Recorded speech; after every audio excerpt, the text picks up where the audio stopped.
So ito na nga mga tol, finally ang pinakahihintay ng lahat, pinalaya na nga ni Luffy at Zoro si Loki. One Piece chapter 1141 at ang title nga nito ay Older Woman. At bali tumutukoy ngayon sa usapan ni Usopp at Zoro later on habang lasing na lasing ang dalawa. Sa cover page naman sinusuntok ng araw ng mga tauhan ni Husu si page 1. Sa nakaraang chapter nakita nating pinapahirapan si Ulti at talagang tinutorture nga ng grupo ni Husu ang dalawang magkapatid. Nagsimula naman ang chapter kay Franky at Ripley kung saan may pinakita nga si Ripley na malaking sanga ng Adam Tree na kailangan putulin. Yun nga dahil sa nagkasunog ito dahil sa pagkidlat. So hindi pa nga natin sigurado kung kagagawan ba nung nangyaring pagsasamon sa Holy Knights kung bakit nagkaroon ng apoy. Pero possible nga na dahil doon dahil nakita naman natin na nagkaroon nga ng matinding kidlat nung sinamon ng mga God's Knight. At sa tinding araw ng kidlat na yun pati yung ceiling ng kastilyo nabutas. So kailangan nga talaga nilang putulin ng sanga dahil sa alam naman natin na isang napakalaking puno ang Adam Tree. Possible nga na lamunin ng buo ang puno kaya mas makakabuting putulin nga ito, which is siguradong pabor nga rin kay Franky mga tol dahil sa alam naman natin na siya nga siyang shipwright at itong Adam Tree nga ang pinakamagandang kahoy sa kwento at siguradong maraming ang magagawa si Franky sa mga kahoy na makukuha nila. Anyway, cut naman kay Nami kung saan hindi na nga siya sumama kay Zoro at Luffy sa underworld. So yung kastilyo nga lang talaga yung habol niya, yun nga lang wala nang tirang kayamanan doon. Kaya yun, bumalik na nga lang daw si Nami sa nangyayaring party kung nasaan si Usopp. Mula nga dyan, tinatanong na raw ni Usopp ang matandang si Jarol kung ano ba ang prepare nitong babae. At sagot nga ng matanda syempre,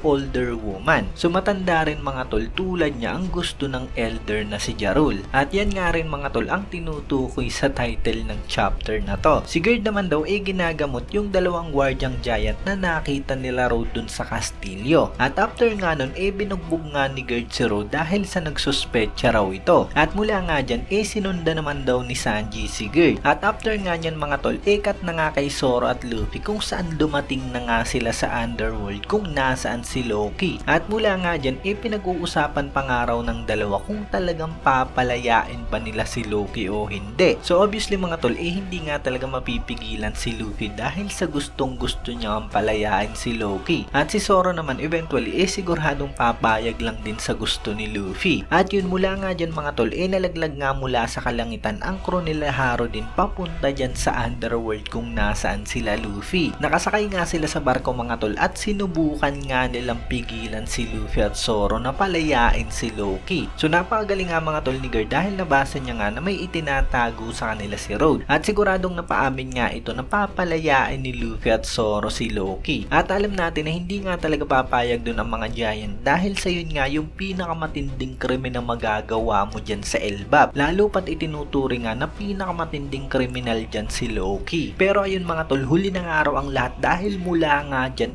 pinalaya na raw ang prinsipe ng Elbap, walang iba kundi si Loki. Napakatindi nga nito mga tol dahil sa alam natin yung hype ni Loki. Alam nga natin na napakalakas ng giant na to pero talagang hindi nga natin makita yun dahil sa nakatali nga siya. Pero ngayon alam natin na magwawala nga talaga si Loki dyan sa Elbap lalo pat kinupal nga talaga siya ng mga celestial dragon. Yun nga lang kung maalala natin may tama nga si Loki mula dun sa binitawang atake ni Shamrock kaya yun hindi natin sigurado kung agad-agad ba magwawala siya. Tingin ko naman kung sakali kaya naman pigilan ni Luffy si Loki. Pero hindi pa natin masiguro talaga dahil sa hindi pa natin lubusang kilala si Loki. At lahat na nga nang nandyan sa Elbap talagang nagbabala ng patungkol sa kanya. So ayun mga tol, ayan nga lang yung nilalaman ng spoiler ni Pewpies. Ang maganda wala pa rin daw tayong break next week kaya isang linggo lang uli yung hihintay natin para sa kasunod na chapter. Kaya yun syempre kung nagustuhan mo ang video to, huwag mo sana kalimutan mag-iwan ng like dahil napakalaking tulong na yan para sa ating channel. Kunti na nga lang mga tol at magwa 100k na yung channel natin. Kaya ayun syempre maraming salamat sa inyong panunod at mag-iingat kayo palagi.